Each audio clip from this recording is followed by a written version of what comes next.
But hey, how about that Twitter timeline right now? Hey, a little crazy out there, isn't it? A little fucking nutso. People just seem to be fighting. It's almost like we're in a bear market or something. Everyone's getting angry. So for those of you who are new, and I don't mean new to my streams, I mean new to crypto. Like let's say you came during the last bull run to now, and this is your first bear market. What you're seeing happen online happens every bear market. This is my third bear market, and in the last bear market, so the end of 2017 going into 2018, when we went from 20k down to 3k, the same shit was happening. People were trying to expose people for paid groups, for rugs, for this, for that, the other thing. Now, in my opinion, what's happening now, the rugging, the scamming, whatever you want to call it going on, it's more sophisticated, but it's more trackable. So you got a guy like Zach, and he can track everything on chain, especially if people are using doxed wallets and shit like that to do this kind of stuff. But I'm not going to name names, but back in 2017, 2018, back in 2013, 2014, some of your favorite big OG accounts now, they were scamming the shit out of people back then. And it was way easier to scam back then because it wasn't easy to track things on chain like it is now. Some people who you think are pristine, never did anything wrong,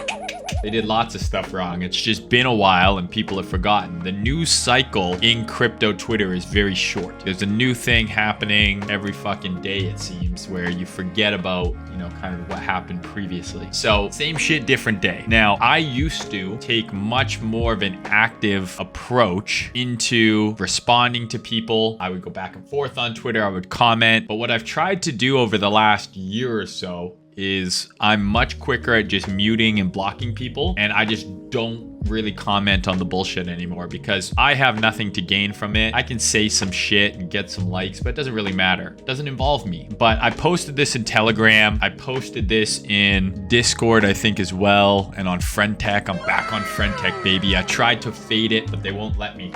They won't let me fade it, so I'm back on FriendTech, for fuck's sakes. Buy my shares, please. But I found my life has gotten substantially better when I just ignore all the bullshit because it doesn't affect me. It's not taking money from me. It's not making me any money. And it's just negativity. It's negative energy. Regardless of whose side you're on, it doesn't matter. It's just negative. It's negative feedback that you're getting, and that's not good for your mental state. It's not good for your well-being. It's definitely not going to help your trading. You need to be eating good, sleeping good, feeling good to perform at your maximum capabilities, trading or otherwise, and just dealing with a bunch of negativity on the fucking internet is not going to help you. I don't think it benefits anyone. My rule of thumb for crypto Twitter, and this goes for life as well, but specifically for dealing with Twitter, you need to go through with the lens that if anyone is telling you anything on there, assume that they have a direct financial incentive for that thing that they are telling you to do, to buy, to shit, whatever. They have a direct financial incentive of that thing doing well. You're almost never gonna find someone telling you, hey, I found this amazing altcoin, it's the next 1000x, and they're telling you to buy it and they don't own any yet. In reality, they either own it from much lower and are trying to sell it to you who's buying it after it's gone up. So I'm not saying everyone's a scammer. Lots of people have bought things on the open market and are shilling it and then are selling it. And I don't think there's anything wrong with that. If you bought something, why can you not tweet about it and then sell if it goes up? You have every right to. Now, obviously, where it gets a little sticky is if someone is doing something undisclosed, then you don't know that they technically have a financial incentive, and you say, oh, this guy might actually really like this product, and I really like him, so I'm gonna buy it. At the end of the day, though, the responsibility is on you. As much as people say, well, the influencers need to tell us if they're being paid for something. They should. The right thing to do is if you are being compensated to talk about something, and you're not just talking about it because you actually like it, you should disclose that. But the result doesn't change. Whether they bought it on the open market or they were given it privately, they want to sell it higher. And the reason they're telling you to buy it is because they bought it from lower. So if you go through Twitter with that lens, assuming that everyone is a shark, everyone has their own best interest in mind, not yours, your life is going to be a whole lot better and you're going to save yourself money on some stupid decisions. I don't care how much you like someone, do your own research, because at the end of the day, whether or not they disclosed that they were paid paid or they weren't paid or whatever, you're the one putting your money into it and you're the one whose money is at risk. So you need to be the one responsible for your financial decisions. Does that mean that the influencers should be able to do whatever they want? Of course not. There's literal legal issues of undisclosed shilling. But at the end of the day, that doesn't change the fact that you are the one putting your money into it. You need to be the steward of your own capital. You need to do your own research. You need to be on your fucking shit. You need to be dotting your I's and crossing your T's. So the influencers are not going anywhere. There's going to be people shilling shit for eternity. In all aspects of your life, you are going to have people trying to get you to buy shit, do shit, etc. At the end of the day, no one can force you to buy a coin. No one can force you to buy an NFT. No one can force you to do any of these things. So as much as the person on the other side telling you to do it, maybe they're being disingenuous with how they're presenting you the information, you're still the one making the decision. So you need to take personal accountability for your own decisions and your own money. I'm not saying that if you got screwed over because someone pumped and dumped some shit, that the influencer should get off scot-free. That's not what I'm saying. But at the end of the day, they didn't force you to buy it. You bought it, and now you have to live with the result of whether it goes up and down. All I'm saying is if you are going to listen to an influencer and make a financial decision with your money based on what an influencer is saying, you need to do your own research and you need to live with the result. Because even if that person rugged or they pumped and dumped or blah, blah, blah, at the end of the day, you decided to put your money in there. So you have to take some level of the responsibility. Now, as you guys know, I'm a fucking influencer.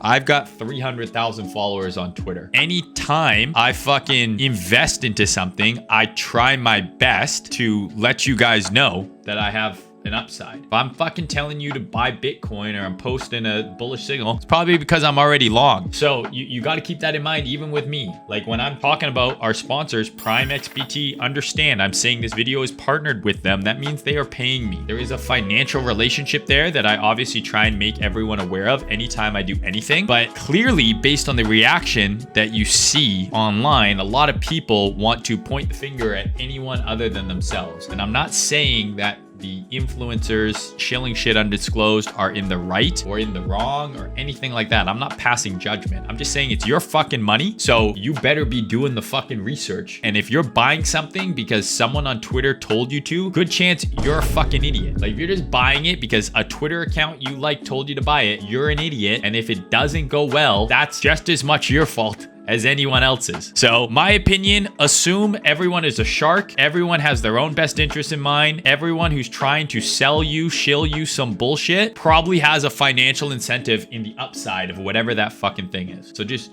go through life with that lens and it will be a whole lot better. You'll get taken advantage of a whole lot less.